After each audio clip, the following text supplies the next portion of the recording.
جناب فاطمہ رضی اللہ تعالی عنہا کی خدمت میں حاضر ہوئی۔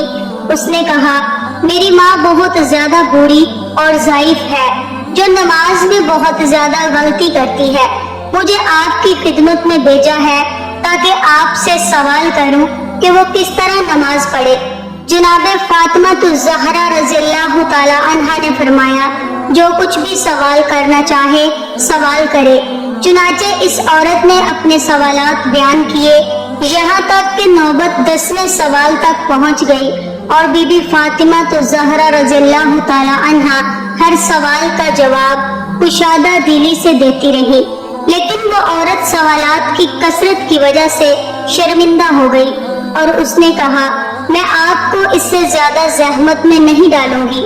جناب فاطمہ رضی اللہ تعالی عنہا نے فرمایا، پھر بھی سوال کر، اور اس عورت کی تسکین کی خاطر فرمایا، اگر کوئی شخص کسی کو کام دے، مثال کے طور پر اس سے کہے کہ یہ بھاری وزن کسی اونچی جگہ پر پہنچا دے اور اس کام کے بدلے میں تمہیں 1,00,000 دینار انعام ملے گا، تو کیا وہ شخص اس انعام کو پیش نظر اس کام میں تھکن کا احساس کرے گا؟ اس عورت نے جواب دیا، نہیں۔ جناب فاطمہ الزہرا سلام اللہ علیہا نے فرمایا، میں ہر سوال کے جواب میں خداوند عالم سے اس سے کہیں زیادہ جزا حاصل کرتی ہوں اور ہرگز ملول نہیں ہوتی اور تھکن کا احساس نہیں کرتی۔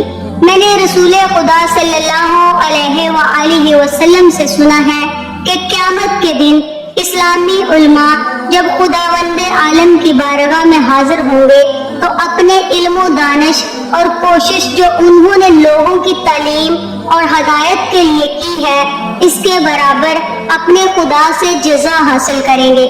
جناب فاطمہ الزہرا رضی اللہ تعالی عنہا کی رات بھر کی مناجات اور باسوز و گریہزاری کبھی کبھی آپ کے فرزند کو نیند سے بیدار کر دیا کرتی تھی۔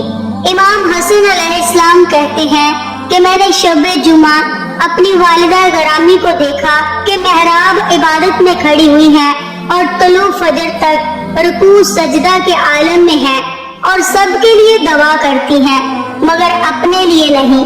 میں نے عرض کی، اے مادر عزیز، کیوں اپنے لیے کوئی دعا نہیں کی؟ تو جناب فاطمہ الزہرا سلام اللہ علیہا نے فرمایا، اے بیٹا، پہلے پڑوسی بعد میں خود۔ جناب فاطمہ الزہرا رضی اللہ تعالی عنہا اپنے فرزند کو بہت زیادہ رسول خدا صلی اللہ علیہ وآلہ وسلم کی یاد دلاتی تھی اور اپنے والد گرامی کی سفارش کی بنا پر بچوں کو پھولوں کا گلدستہ شمار کرتی تھی اور قرآن و دعا کی تعلیم کے لیے پیغمبر اکرم صلی اللہ علیہ وآلہ وسلم کی خدمت میں بھیجا کرتی تھی۔ حضرت فاطمہ رضی اللہ تعالی عنہا فرمایا کرتی تھی کہ مجھے حیا آتی ہے کہ جب میرا انتقال ہو تو لوگ مردوں کے تخت پر لٹا کر اور ایک کپڑا اڑا کر مجھے کندھے پر اٹھا لے، اس لیے اندیشہ ہے کہ کپڑے کے اوپر سے میرا جسم ظاہر ہوگا۔ یہی بات انہوں نے ایک دفعہ اسماء بنت امیس رضی اللہ تعالی عنہا سے کہی تو حضرت اسماء رضی اللہ تعالی عنہا نے فرمایا، جگر گوشائے رسول صلی اللہ علیہ وآلہ وسلم، کیا میں تمہیں ایسی چیز نہ دکھاؤں جو میں نے حبشہ میں دیکھی تھی؟ حضرت فاطمہ رضی اللہ تعالی عنہا نے فرمایا، کیوں نہیں، ضرور۔ حضرت اسماء رضی اللہ تعالی عنہا نے کھجور کی تازہ ٹہنیاں منگوائی، کمان کی شکل میں ان کو موڑ موڑ کر رکھا اور ان کے اوپر کپڑا ڈال دیا۔ حضرت فاطمہ رضی اللہ تعالی عنہا نے فرمایا، یہ تو بڑی اچھی چیز ہے، اس سے مرد و عورت کے جنازے میں امتیاز ہو جائے گا اور عورت کا جسم بھی چھپ جائے گا۔ دیکھو اسماء، جب میرا انتقال ہو تو تم اور علی غسل میں شریک ہو، کوئی اور میرے قریب نہ آئے اور میری چارپائی پر اسی طرح چھڑیاں رکھ دینا۔ جب حضرت فاطمہ رضی اللہ تعالی عنہا کا انتقال ہوا، حضرت اسماء رضی اللہ تعالی عنہا نے دلہن کے ڈولے کی طرح ایک پردہ پوش چادر چارپائی تیار کی اور کہا، فاطمہ نے مجھے اس کی وصیت کی تھی۔ حضرت فاطمہ رضی اللہ تعالی عنہا اسلام میں سب سے پہلی عورت ہیں جن کا جنازہ کسی پردہ پوش چرپائی پر اٹھایا گیا۔ حضرت فاطمہ رضی اللہ تعالی عنہا کے بعد ام المومنین حضرت زینب بنت جہش رضی اللہ تعالی عنہا کا جنازہ بھی اسی طرح پردے کے ساتھ لے جایا گیا، اور ان کے بعد تو یہی طریقہ رائج ہو گیا۔ حضرت فاطمہ تو زہرا رضی اللہ تعالی عنہا پردے کی پابندی کیا کرتی تھی، کبھی کسی نامحرم کی نگاہ آپ کے بالوں یا چہرے پر نہیں پڑی، حالانکہ آپ لوگوں کے درمیان زندگی گزار رہی تھی، لیکن اس کے باوجود آپ ہمیشہ اسلامی پردے کا خاص خیال رکھتی تھی۔ ایک دن پیغمبر اکرم صلی اللہ علیہ وآلہ وسلم نے آپ سے سوال کیا، ایک خاتون کے لیے سب سے بہترین چیز کیا ہے؟